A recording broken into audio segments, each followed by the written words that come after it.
Hi, imagine this. You're thinking about selling your home and you don't know really where to start. Well, I've had some past clients that had some experiences that, boom, made their life very overwhelming by thinking they could do the process on their own. My name's Dione Branch, and I'm here to help you learn more about the process of selling your home and making sure it's the best process ever. As your realtor, we're going to talk about the next 11 steps in order to make your home selling process easy for you. The first step is setting your goal. So are you planning on selling your home and you want to upgrade? Your children are getting older and you want more space for you and your family? So maybe we need to upgrade. Do we need to downgrade? Have your children become adults? And is it just you and your significant other and need to downgrade, maybe looking for a condo, townhome, or a smaller single-family home? These are things that you need to determine prior to setting your home on the market.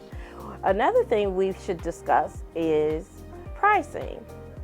Having a realistic goal of how much you're willing to sell your home for helps us in the beginning of starting the home selling process. All right, step 2, choosing the correct real estate agent. So when you're selling your property, having a realtor assist you with your home selling process is very important as well. Choose someone that's experienced with selling homes. You can always ask them for information about past homes they sold. What are their marketing tips? How do they sell their home? Are they using social media? Do they host open houses? Those are some important tips and things that you need to discuss with the realtors that you're interviewing. Please feel free to interview at least 2 to 3 and make sure you're selecting someone that works best with you. All right? Step 3 is preparing the home for your sale. So when you're working with the realtors, when you're interviewing them, they should come to you prepared with a market analysis. A market analysis allows you to have more information about the homes that have sold in your neighborhood. So a market analysis would look at the past 3 months of homes that have sold in your neighborhood and with the same style, number of bedrooms and number of baths. This helps you to know what is the correct price of your home. All right, step number 4 is preparing your house for sale. So we want to talk about decluttering your home and staging. Let's make sure that you're getting rid of some of the excess clothes, the ones that we have in our closet that are sitting there. Get rid of some of the excess clothes, excess materials around your home that you want to allow the person that's viewing your home to actually be able to see it. So you can always remove some items from your house and take them to storage while we're placing your property on the market. Then we can better stage your house, making sure that it looks open and welcoming to the guests as they come through, to buyers to come through and visit your home, right? Home improvements. Make sure that you make those improvements. We know those little things that we do.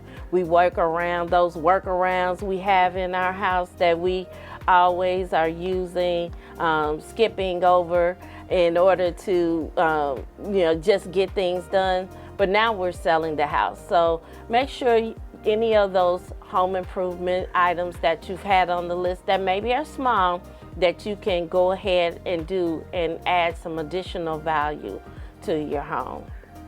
The last thing is your exterior, right? You want to make sure that your house has that curb appeal.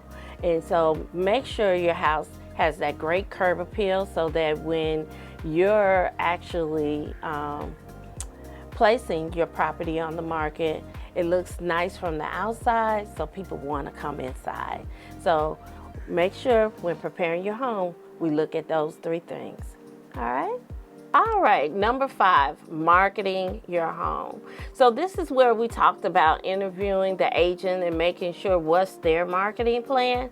Marketing your home is very important, right? So right now, there's a lot of social media. So ask your agent, do they have a social media plan? How do they market the homes? Do they use YouTube? Do they use Instagram? All of these new tools are out here for us to be able to market your home. So make sure that you have a great marketing plan. When placing the property on the market, one of the things that your realtor should do is take professional photos. Don't have a realtor that's going to use an iPhone, little simple phone, to take a picture of your home. Make sure your realtor has professional photos. These are the photos that look best on the internet. So when it is displayed on social media or on the MLS, people are seeing the best images of your home. Another tool for marketing your home is the open house. Make sure you have an open house. This allows people to come in one time. A lot of times homes sell on that open house. You have a great home, you've got the curb appeal we've already talked about. People come in, they look at your home, and then during this open house and may leave and want to place an offer. So marketing is very essential to making sure that your home sells fast. All right? Number 6, showing your home. Showings are where the buyer agent schedules showings of your properties. So a lot of people, when you're selling your home, you may not want your agent to put a lockbox on your home. But sometimes this is not an advantage for you. And the reason why I say that, it's okay if you want to be there to open the door, but I ask you, step out of the house, leave the house, allow the agent to be able to show the house without you in it. Because a lot of people don't feel comfortable with viewing a home while you're in the home, or even looking in your closets and cabinets and things. But these are the things that people look for in wanting to purchase a home. Is it a nice cabinet size? Are the closets good? Is it big enough in order for me to see the items inside and put all my clothes put all my clothes in the closet. So I suggest you make sure, if you want to be there doing a showing, you open the door and you walk out and allow the people, the agent and the buyer, to view the home without you being inside. The other thing about your showing is make sure that your house is nice and clean. So when you're getting up in the morning every day during the time that you're selling your home, make sure all the beds are made and everything is in nice, presentable order. So then when the people come in during the showing time, they're seeing the best picture of your home, the best of your property, okay?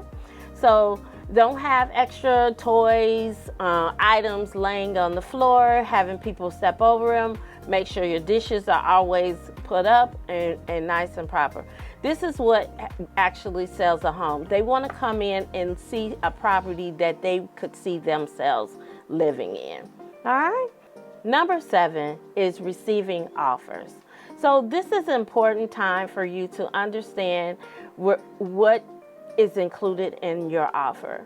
So an offer will include earnest money, how much they're placing down to hold your property under contract, and then what their offer price is, and if they need any credit or credit towards their closing costs.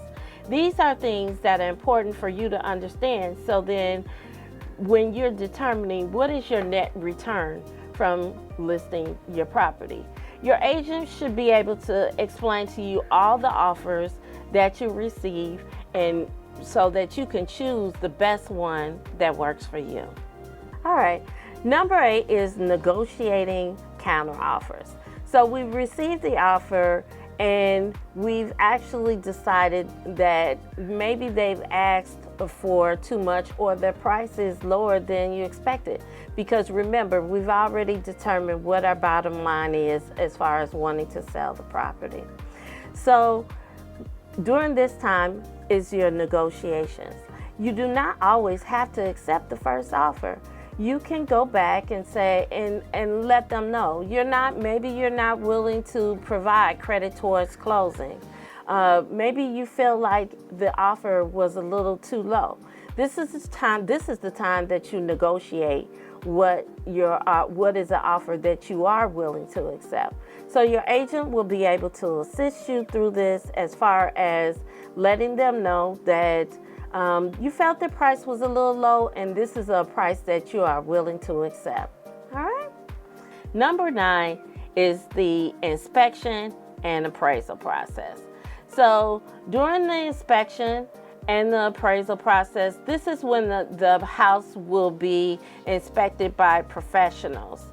So the inspection process is for the buyer. So this is the buyer's opportunity to go through your house and get an understanding of what they're purchasing. Are all the sockets working? Is there any electrical issues? How's the plumbing? Is there any roof? So the inspector will take the buyers throughout the whole house and prepare a report for them.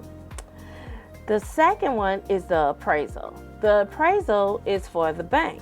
The bank wants to determine whether the amount that their buyer is purchasing the house for actually has value. And so during this time, another inspection takes place, and during this time, they're assessing the value of the home.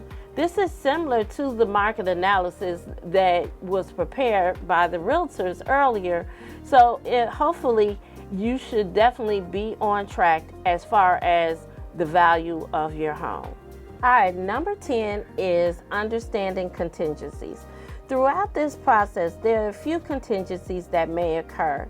So one is an inspection contingency. So the buyer had done a home inspection a little earlier, and so the inspector provided them a list of items that they feel needed to be repaired in order for them to go forward with the purchase of your property. Okay?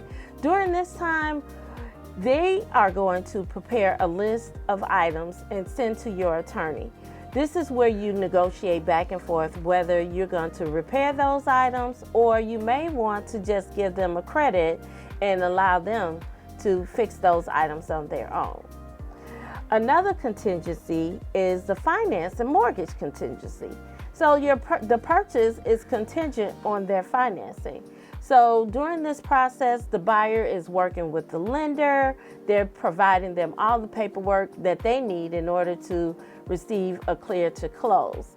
And so during this time, we'll hope that we'll receive a clear to close within the timeline that they have allotted in order to purchase, or otherwise they may have to do an extension. And you have the right to determine whether you want to accept that extension or decline it.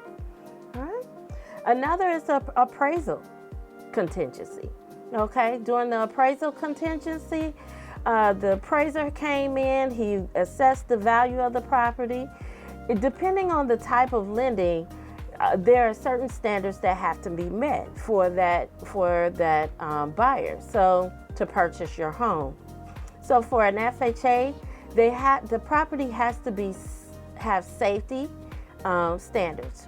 So no chip paint, no trip hazards, things like that may cause safety issues. The appraiser may have identified those during the appraisal, and so you will have to resolve those in order to continue with the FHA and mostly a VA financing. All right, and then a next thing is a sell to buy contingency. So sometimes when a person places an offer, the buyer may say, I would like to purchase your home contingent on me selling my home. It's up to you if you want to accept those type of offers, but during this time you have to know that what's the process with them selling their home. Is their process going smoothly? Are there any hiccups? And so this is something that you have to worry about during the process. When you have multiple offers, you may want to consider whether you really want to want to sell to someone who is purchasing with contingency of selling their own home. Right? So there are a few more contingencies that may take place during the process, but please make sure that you understand them and your realtor helps explain them to you. And now we're here. We're at the closing. We're at the closing process, guys. Oh my goodness. We've gone through all these steps, and the last one is the closing process. So during this time, some states you may be working with an attorney, or other states you may be working with the title company during this process. But during the closing, there's a lot of paperwork that needs to be signed. There's a lot of paperwork that needs to be signed, and you are going through these documents in order to make sure. A lot of times as a seller, you may go through these documents prior to the actual closing date. So lately, a lot of sellers don't even have to come to the closing table. But these documents help you know what is your settlement? How much money will you be able to walk away with after the transaction is complete? Is the titles been changed over from you to the new buyer? And so during this process, during the selling process, the closing process, all of their documents that will be handled at the closing, either prior to the closing or at the closing table. And so you've made your way through the whole selling process. And hopefully this video will help you relieve some stress of what's going to happen when you're selling your property. All right, thank you guys for tuning in to my channel. And I ask you to take a moment and like and subscribe below. I'll continue this series with some more deep dives on how to sell your property. And we'll go into each of these topics in more detail. Stay tuned. Thanks. Bye.